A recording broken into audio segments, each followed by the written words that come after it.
Good afternoon everyone. Lifestyle পেছনৰ আন এটি ভিডিঅ'লৈ আপোনালোক সকলোকে স্বাগতম জনালোঁ।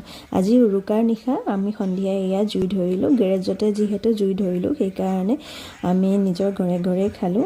খুৰীহঁতৰ ফেমিলি আৰু আমাৰ ভাড়াতীয়া ফেমিলিটো আমি একেলগে সন্ধিয়া সময়ত বহি অলপ সময় জুই ধৰিলোঁ। ইফালে খোৱা বোৱা ৰেডি কৰি ৰাতি খাই ইফালে 11টা মানৰ পৰা মই পিঠা বনোৱাত লাগিলোঁ। যিহেতু মিডভিক খোৱাৰ পিছতহে পিঠাত লাগিব পাৰিম, সেইকাৰণে দিনতে যিহেতু সকলোবোৰ যোগাৰ কৰি থৈছিলোঁ সেইকাৰণে এতিয়া সোনকালে পিঠাখিনি পৰিলোঁ। ইফালে ৰাতিপুৱা হ'ল আজি ইফালে ৰাতিপুৱাৰ ব্ৰেকফাষ্টৰ কাৰণে আজি তেনেদৰে ক্ৰীম, চিৰা, গুড় আৰু লাড়ু পিঠা তেনেদৰে ঠিক কৰিলোঁ। আনফালে মেজিটো ৰেডি কৰি থৈছিলে হাজবেণ্ডে, সেইকাৰণে মেজি সকলো ঘৰৰ ওচৰৰ ৰাইজ আহি সকলোবোৰে একেলগে আমি মেজি জ্বলালোঁ। সেইখিনি সময় মাহ প্ৰসাদ বা তেনেদৰে লাড়ু পিঠাৰে আমি সকলোৰে অগ্নি সেৱা কৰিলোঁ। আনহাতে আমাৰ সকলো বন্ধু বান্ধৱলৈ আমাৰ বাপতি সাহোন ভোগালী বিহুৰ হিয়া ভগৰা ওলগ জনাৰ লগতে আজি এই মিনি ব্লগটো ইমানতে সামৰিলোঁ। ধন্যবাদ।